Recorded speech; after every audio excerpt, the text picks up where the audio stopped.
नमस्कार दोस्तों, आज की इस वीडियो में हम पढ़ेंगे राजस्थान के संत एवं संप्रदाय से संबंधित कुछ महत्वपूर्ण प्रश्न। तो शुरू करते हैं। प्रथम क्वेश्चन है कि बीकानेर जिले का कतरियासर गांव किस संत की जन्मस्थली रहा है। तो दोस्तों ये रहा आपके संत जशनाथ जी की।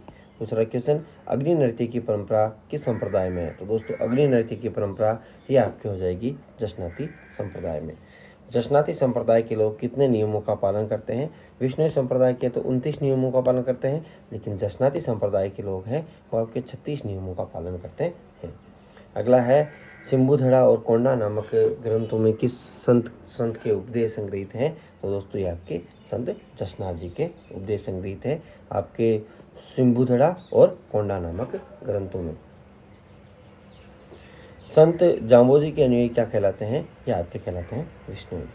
छठवां है, जाम्बोजी के अनुयायियों को विष्णुई क्यों कहा गया है। क्योंकि 29 यानी 20+9 नियमों की पालना के कारण इन्हें जाम्बोजी के अनुयायियों को विष्णुई कहा गया है। 20+9। सातवां है कि जाम्बोजी का जन्म हुआ था। जाम्बोजी का जन्म पीपासर नागौर में हुआ था। पीपासर नागौर में जाम्बोजी का जन्म हुआ था। आठवां है, नीले वस्त्रों का निषेध किस संप्रदाय में है। यानी नीले वस्त्र नहीं पहने जाते कौन से संप्रदाय में। तो दोस्तों यह आपके हो जाएगा विष्णु संप्रदाय।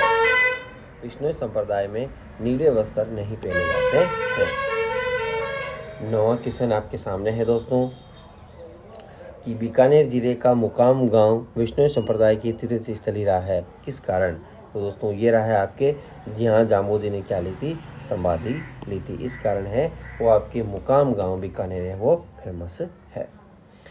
अगला है, जीव मात्र के कल्याण एवं वृक्ष की रक्षार्थ प्राण देने वाला संप्रदाय कौन सा है। तो दोस्तों ये आपके हो जाएगा विष्णुई संप्रदाय।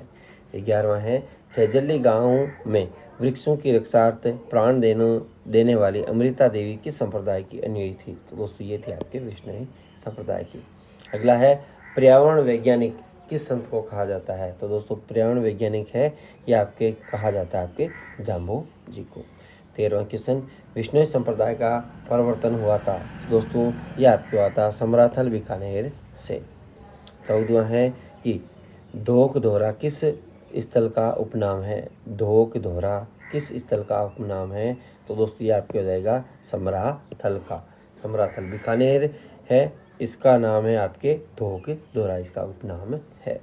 जैतारण जन्मस्थली रहा है किसकी। तो दोस्तों जैतारण संत दरियाव जी की जन्मस्थली रहा है। 16वां है, रामसनी संप्रदाय की रेण शाखा जो नागौर में है के प्रवर्तक कौन है। यानी रेण है, रेण कहाँ पे है, नागौर जिले में है। तो दोस्तों रेण शाखा के प्रवर्तक कौन है, रामसनी संप्रदाय की शाखा है। यहाँ पे ईंट भी तिराई जाती है तालाब में। तो दोस्तों ये आपके हो जाएगा संत दरियाव जी। डेहरा अलवर, डेहरा कहाँ पे, डेहरा अलवर यानी जन्म व समाधि स्थल किसका रहा है। तो दोस्तों ये रहा है आपके संत चरण दास जी का।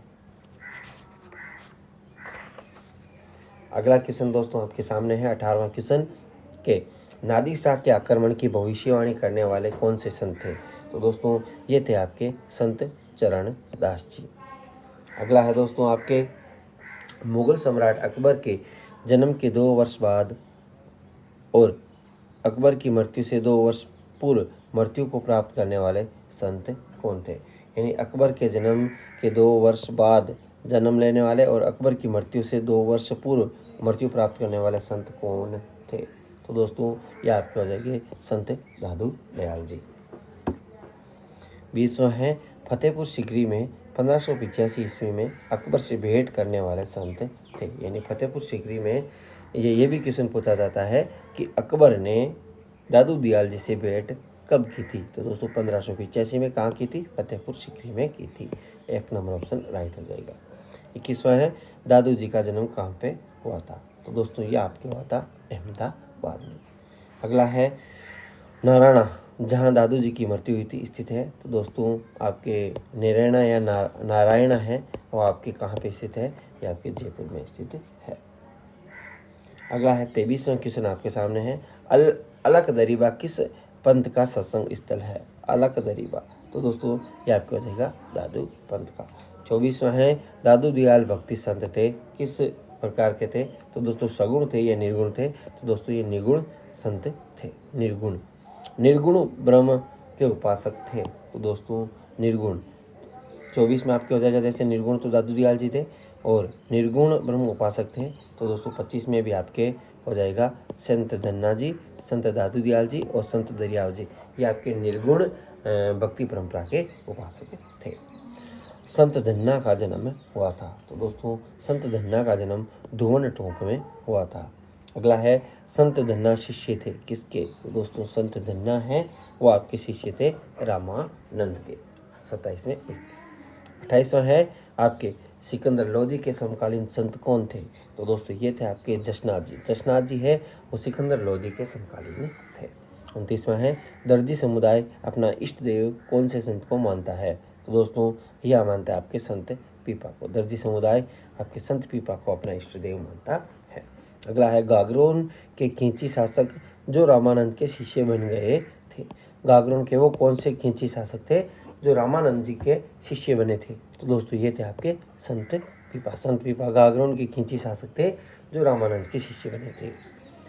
अगला है 31वां है रामानंद के शिष्य थे। तो दोस्तों रामानंद जी के शिष्यों की बात की जाए तो संत पीपा जी थे, कबीर जी थे, धन्ना थे, उपयुक्त सभी। 32वां है बेणेश्वर धाम की स्थापना करने वाले कौन थे? तो दोस्तों बेणेश्वर धाम की स्थापना करने वाले थे आपके संत माव जी। संत माव जी थे। 32 में आपके हो जाएगा 2 नंबर। 33 है श्री कृष्ण के निष्कलंकी। तो निष्कलंकी हो जाएगा इसमें या निकलंकी अवतार के रूप में प्रतिष्ठापित है। तो दोस्तों ये आपके हैं संत माव जी। ये क्वेश्चन है अभी EORO वाली भर्ती में पूछा गया था, यानी संत माव जी का की पूजा किस अवतार में की जाती है? तो श्री कृष्ण के निष्कलंकी अवतार के रूप में या निकलंकी अवतार के रूप में पूजा की जाती है। 34वां क्वेश्चन आपके सामने है कि साबला ग्राम डूंगरपुर जन्मस्थली रहा है। तो दोस्तों साबला ग्राम कहाँ पे? डूंगरपुर में है और ये जन्मस्थली रहा है आपके संत माव जी की। और संत माव जी के जो ग्रंथ है उन्हें चौपड़ा कहा जाता है जो दीपावली पर बाहर निकाले जाते हैं। अगला है आजीवन दूल्हे के वेश में रहते हुए उपदेश किन्होंने दिया था? तो दोस्तों ये दिया था आपके संत रजब जी ने।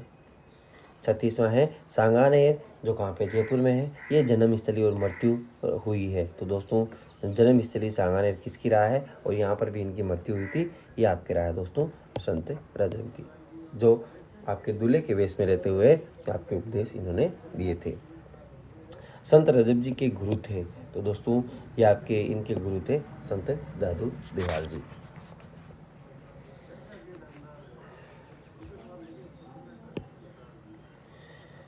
सर्वज्ञ नामक ग्रंथ में उपदेश है। तो दोस्तों सर्वज्ञ नामक ग्रंथ में उपदेश है। तो दोस्तों ये आपके उपदेश थे रजब जी के। रामचरित संप्रदाय के संस्थापक। तो दोस्तों ये थे आपके चरण दास जी। रामचरित संप्रदाय के संस्थापक आपके संत रामचरण जी थे। समझ चाहता हूँ संत रामचरण जी है और रामचरित संप्रदाय के संस्थापक थे। समझ चाहता हूँ दोस्तों क्योंकि जस्ट मिस्टेक हो गई। तो रामचरित संप्रदाय के तो दोस्तों रामचरण जी। अणभिवाणी किस संप्रदाय का पवित्र ग्रंथ है? तो दोस्तों ये आपके हो जाएगा रामचरित संप्रदाय का। अगला है यानी डाकू भी थे, यानी डाकू पहले थे और डाकू जो परंपरा है या डकैती परंपरा है छोड़कर या चोरी की परंपरा है छोड़कर संत कौन बने थे? तो दोस्तों ये बने थे आपके हरिदास जी। 42वां है रामचरित संप्रदाय की प्रमुख गद्दी स्थित है। प्रमुख गद्दी के बारे में पूछा है। कौन सी गद्दी के बारे में पूछा है? प्रमुख गद्दी के बारे में पूछा है। तो दोस्तों ये आपकी हो जाएगी शाहपुरा भीलवाड़ा में। 43वां है रामचरित संप्रदाय की खेड़ापा शाखा है उसके प्रवर्तक कौन थे? तो रामचरित संप्रदाय की 4 शाखाएं हैं उनमें से खेड़ापा शाखा। तो दोस्तों खेड़ापा शाखा है तो रेण वाले के तो दरियाव जी थे, खेड़ापा वाले के कौन थे? तो दोस्तों ये आपके 43 में आपके हो जाएगा कौन सा? आपके हो जाएगा संत रामदास जी वो खेड़ापा शाखा के प्रवर्तक थे। 43 में आपके हो जाएगा 3 नंबर। 44वां क्वेश्चन आपके सामने है कि अकबर के समकालीन मेवात के प्रसिद्ध संत थे। तो मेवात के यानी आपके पूर्वी राजस्थान, तो पूर्वी राजस्थान में आपके 2 संत हुए थे। तो दोस्तों उसमें आपके प्रमुख हो जाएंगे मेवात के प्रसिद्ध संत कौन से हो जाएंगे? ये आपके हो जाएंगे लाल दास। 45 किस संप्रदाय में दीक्षित करने के लिए शिष्य को गधे पर काला मुंह करके उल्टा बैठाया जाता है? जैसे ये गधा है, ये आगे की तरफ है, तो इसका मुंह पीछे की तरफ करके काला मुंह करके बैठाया जाता है। तो दोस्तों ये आपके हो जाएगा लालदासी संप्रदाय। 45 में 3। 46वां है संत सुंदरदास के गुरु थे। तो दोस्तों सुंदरदास जी के गुरु कौन थे? दादू दयाल जी। अगला है संत दादू के शिष्य थे। तो दोस्तों रजब जी थे, आपको पता है, सुंदरदास जी भी थे और हरिदास जी भी थे।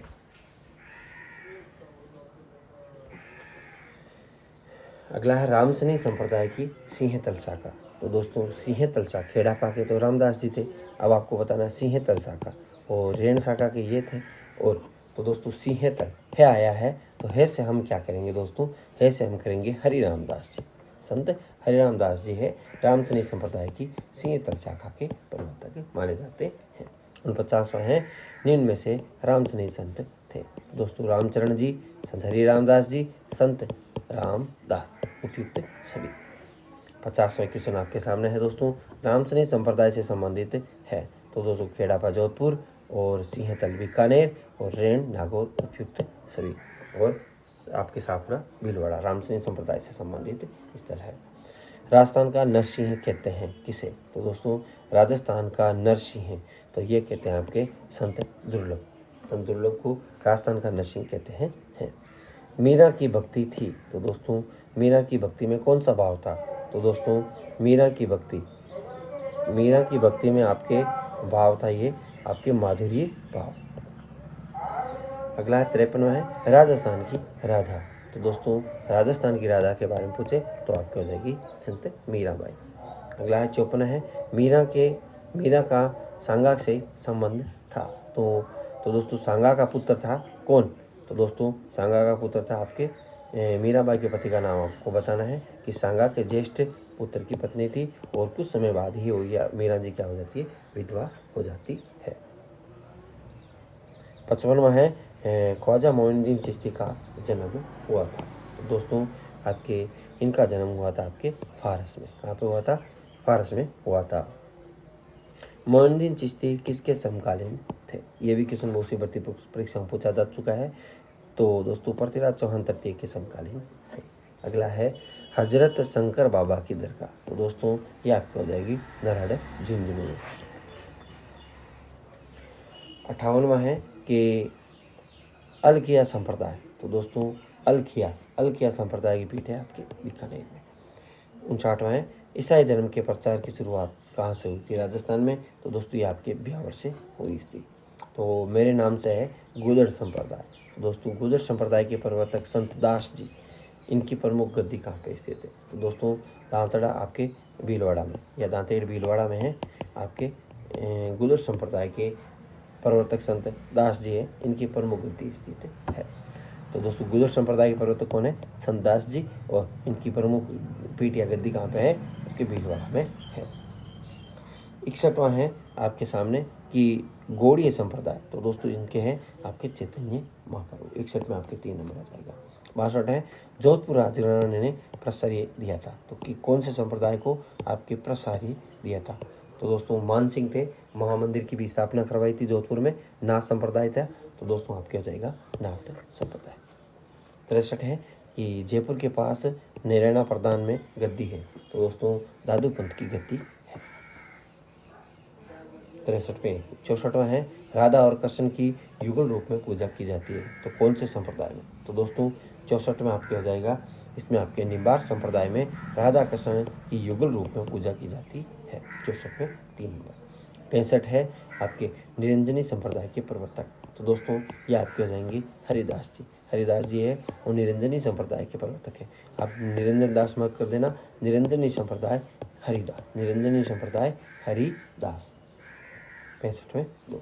66 है नवल संप्रदाय की प्रमुख गद्दी। तो दोस्तों नवल संप्रदाय प्रमुख गद्दी जोधपुर में स्थित है। 67 है राजस्थान में चिश्ती संप्रदाय के प्रवर्तक थे। तो दोस्तों ये आपके हो जाएंगे मोइनुद्दीन चिश्ती। यदि दोस्तों आपको लगे कि मैंने कोई आंसर गलत बता दिया है तो आप कमेंट बॉक्स में ज़रूर बताएं, ताकि उसका राइट आंसर भी मैं आपको वापस बता सकूं।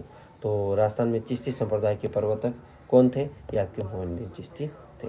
नवल संप्रदाय की प्रमुख गद्दी कहाँ पे स्थित थी? तो आपके दोस्तों ये आपकी हो जाएगी जोधपुर। निरंजनी संप्रदाय के प्रवर्तक कौन थे? हरिदास जी, यह आपको याद रखना है। अगला है दोस्तों 68वां है कि मोइनुद्दीन चिश्ती को सुल्तान उल हिंद की उपाधि किसने दी थी? तो दोस्तों ये दी आपके महमूद गौरी।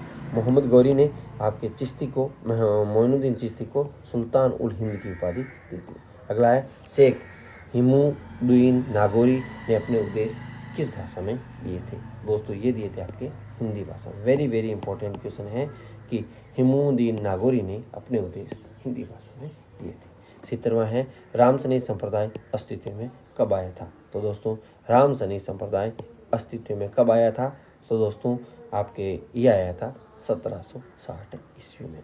अगला है रामानुज संप्रदाय की प्रधान गद्दी है। तो दोस्तों 71वां आपके हो जाएगी गलताजी जयपुर, जो मंकी वैली के रूप में जाना जाता है। अगला है 72वां है भरतपुर जिले का नगला गांव तीर्थ स्थल रहा है, कौन से संप्रदाय का? तो दोस्तों ये आपके लालदासी संप्रदाय का है। नगला गांव है वो तीर्थ स्थल रहा है। अगला है 73 है राजस्थान में वल्लभ संप्रदाय की प्रमुख पीठ है। तो दोस्तों 73 में आपकी हो जाएगी नाथ द्वारा राजसमंद में। अगला है वल्लभ संप्रदाय की पीठें। तो दोस्तों प्रमुख पीठ तो आपके नाथद्वारा में हो जाएगी, और यदि बाकी पीठों के बारे में पूछे तो आपके श्रीनाथ जी नाथद्वारा, द्वारकाधीश कंकरोली राजसमंद, मथुरेश जी कोटा और उपयुक्त सभी।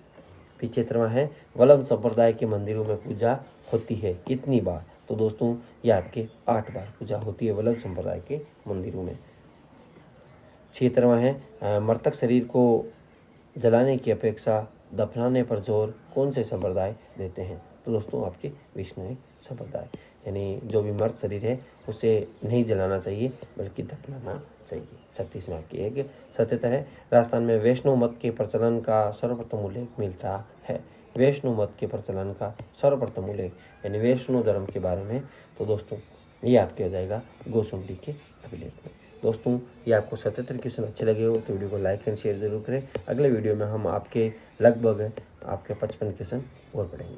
Thanks for watching us. जय हिंद, जय भारत। कोई गलती हो तो क्षमा करना।